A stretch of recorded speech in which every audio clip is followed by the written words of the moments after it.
Ikaw ba'y nagbabalak magnegosyo? Ikaw ba ay nakapagsimula na pero wala pa rin pumapansin sa paninda mo? Pwes, panoorin mo itong video ko at makinig ka sa mga friendly tips na sasabihin ko sa iyo. Pero bago ang lahat, nais ko muna magpasalamat sa lahat ng mga sumusubaybay na nanonood, lalong-lalong na po ang ating mga sponsors. Maraming salamat po sa inyong walang sawang suporta sa aming mga Mutya-anon vloggers.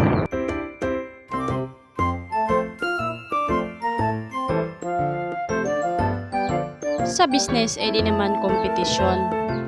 Lahat ng nagnenegosyo ay di mo kalaban.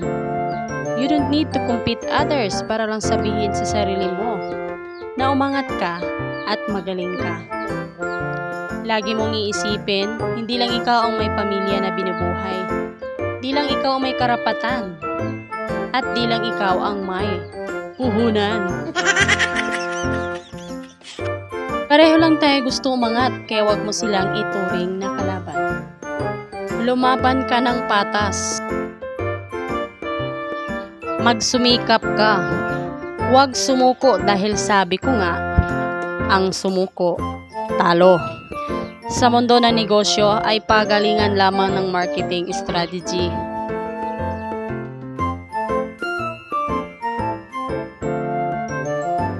Sa negosyo, dapat huwag ka rin makipaglaban sa pababaan ng presyo. Lagi mong tandaan, hindi porket ubos ang paninda mo ay kumita ka na. Mahal na kaya yung mga bilihin ngayon? So paano ka makakapagtinda kinabukasan kung hanggang bawi ka lang sa iyong puhunan? Hindi ka na makakabili ng pagkain para sa pamilya mo. Kaya ka nga diba nagnegosyo para may pangtustos ka sa iyong pamilya sa pangaraw-araw niyong pangangailangan. Dapat isa-isip mo ang iyong kita at ang iyong pamilya. Itong mga tips ko ay madali lang naman gawin. Una, dapat maganda ka. Ginagawa mo! Siyempre, dapat salok pa lang lamang ka na. Pangalawa, nagpapautang ka. Wala kang magiging suki kung di ka marunong magpautang. Dahil siyempre, kapag may utang na yan, mag-i-stick na yan sa'yo, hindi na yan bibili sa iba dahil may utang nga siya sa'yo.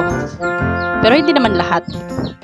Yung iba ayaw na nga magpakita kasi nga may utang sa'yo. So, kailangan mo rin kilalanin ang iyong suki na pautangin.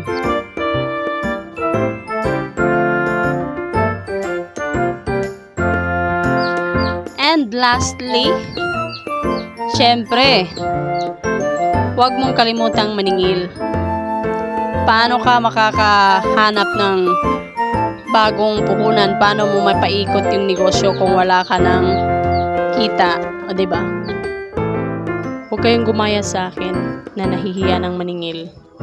Ikaw pa yung nagpautang. Ikaw pa yung nahihiyang maningil. O, diba? Sana hustisya.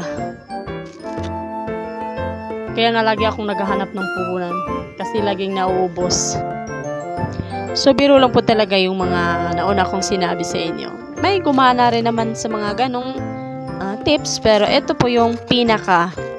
Ito ay base lang po sa aking mga experience na napagdaanan ko rin at sana ito ay gumana rin sa inyo. Siyempre, unang-una,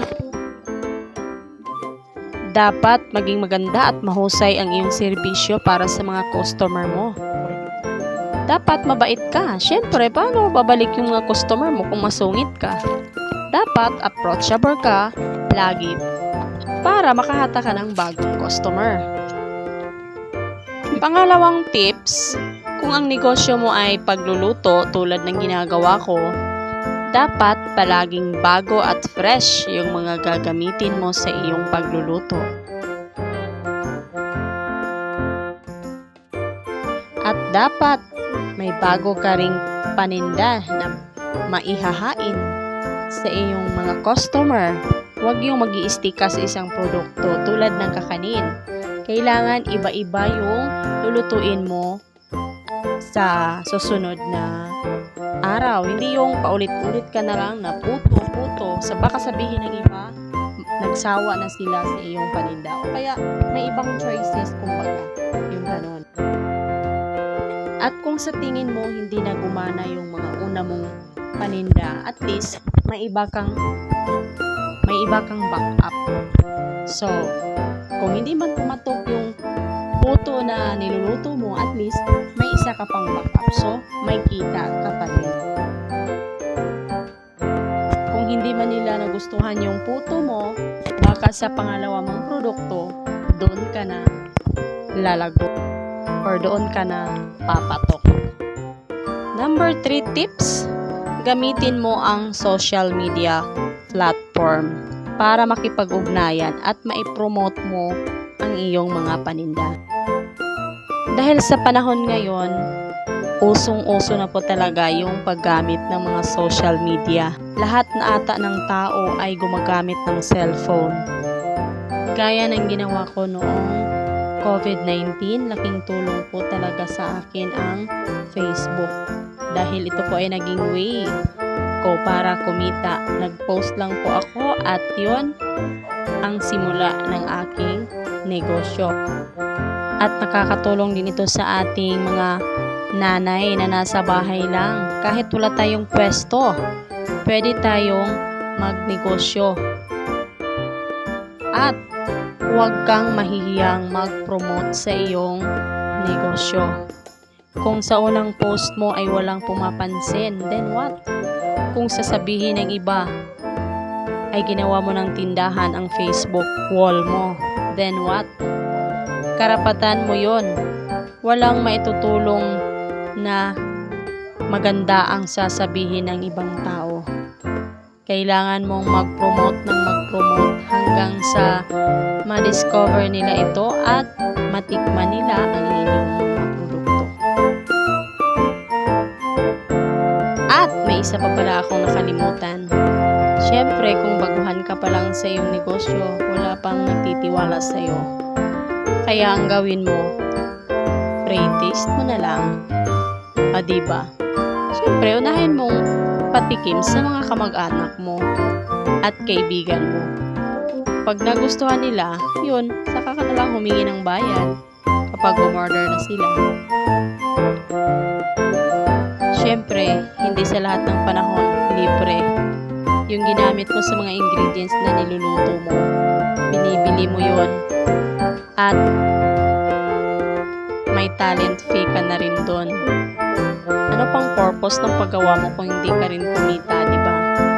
Siyempre, sa una, kailangan mo talagang mag-invest sa ganong paraan. And last but not the least, dapat consistent ka sa iyong produkto. Kung sa una pinatikim mo ay masarap, tapos nagpa-order ka, binago mo na yung recipe mo, nako, mawawalan ka na ng customer niyan, tay. So, kailangan kung ano yung naipatikim mo sa kanyang recipe, ganun lang dapat para hindi ka mawala ng customer. Dapat presentable at maganda ang inyong mga paninda. Siyempre, masarap at dapat bagong luto din.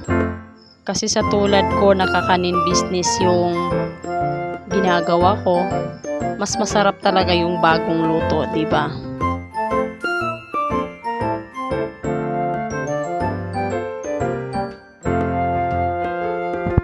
So guys, yun lang ata yung maibabahagi ko sa inyong mga tips.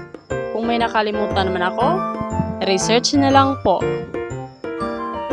Always put in your mind, hanggat may isang taong naniniwala, sumusuporta, bumibili at nagiging proud sa mga ginagawa mo, magpatuloy ka lang, lumaban ka lang, dahil may araw ang para sa iyo.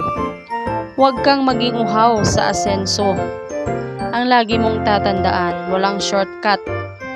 Lahat may dadaanang proseso bago ka umangat. Kaya kung sa tingin mo, hindi ka kampante, pwes, ipreno mo. Tapos, ikambyo mo paabante. Kasi sa buhay ng pagnenegosyo, Talo ang salitang swerte sa taong madiskarte. Yon ang tatandaan mo palagi. And that's it for today, guys. Dahil mukhang wala na akong maisip. Talagang nahirapan ako sa kalisod.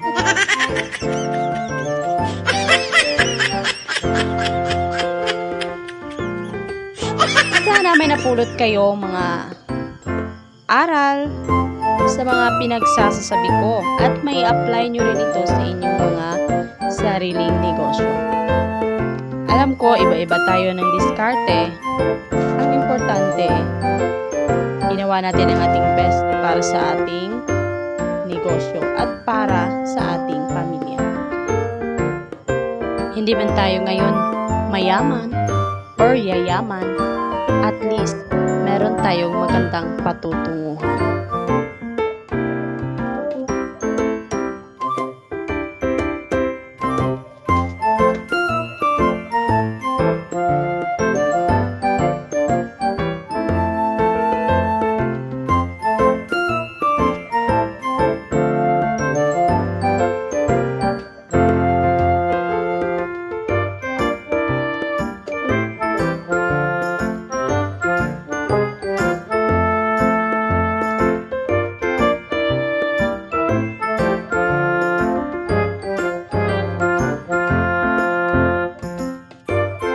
Lamang po at maraming salamat sa inyong panonood.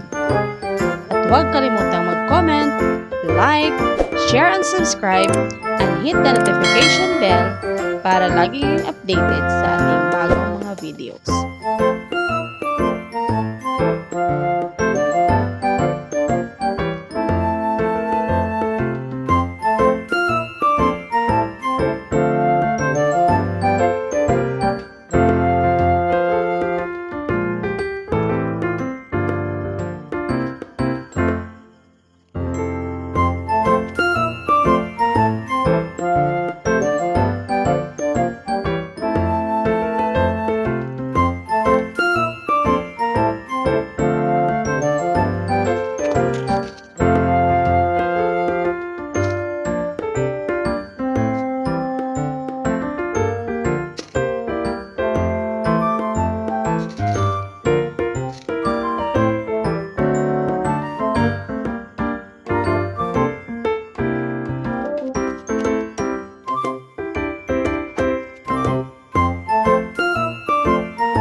Ito pong muli, si Rocky Terang Inday, nagpapaalam na sa inyo. Bye-bye and God bless!